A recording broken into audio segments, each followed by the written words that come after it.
ایوب 14واں باب جو 22 آیات پر مشتمل ہے۔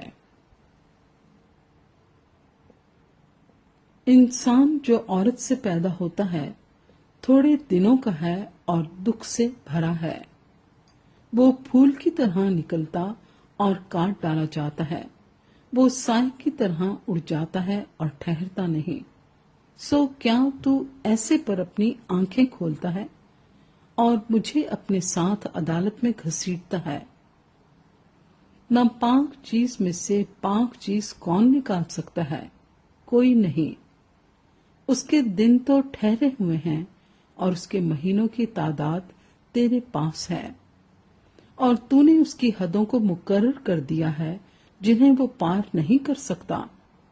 سو اس کی طرف سے نظر ہٹا لے تاکہ وہ آرام کرے، جب تک وہ مزدور کی طرح اپنا دن پورا نہ کر لے۔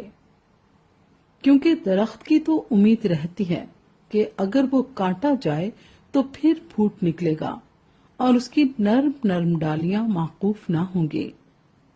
اگرچہ اس کی جڑ زمین میں پرانی ہو جائے اور اس کا تنا مٹی میں گل جائے، تو بھی پانی کی بو پاتے ہی وہ شگوفے لائے گا اور پودے کی طرح شاخیں نکالے گا۔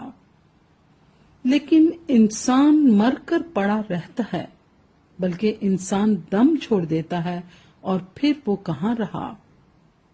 جیسے جھیل کا پانی موقوف ہو جاتا اور دریا اترتا اور سوکھ جاتا ہے، ویسے آدمی لیٹ جاتا ہے اور اٹھتا نہیں۔ جب تک آسمان ٹل نہ جائے وہ بیدار نہ ہوں گے اور نہ اپنی نیند سے جگائے جائیں گے۔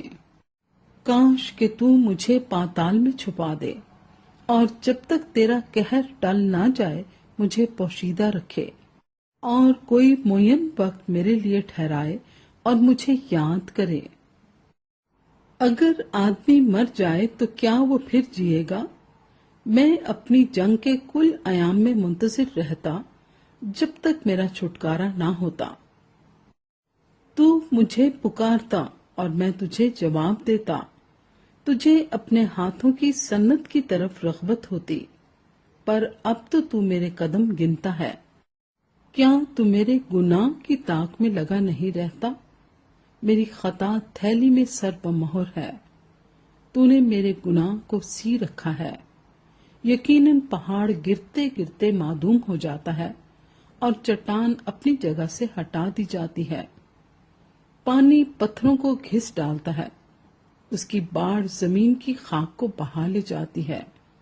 اسی طرح تو انسان کی امید کو مٹا دیتا ہے۔ تو سدا اس پر غالب ہوتا ہے، سو وہ گزر جاتا ہے۔ تو اس کا چہرہ بدل ڈالتا اور اسے خارج کر دیتا ہے۔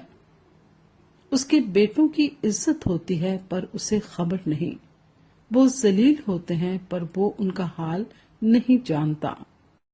بلکہ اس کا گوشت جو اس کے اوپر ہے دکھی رہتا اور اس کی جان اس کے اندر ہی اندر غم کھاتی رہتی ہے۔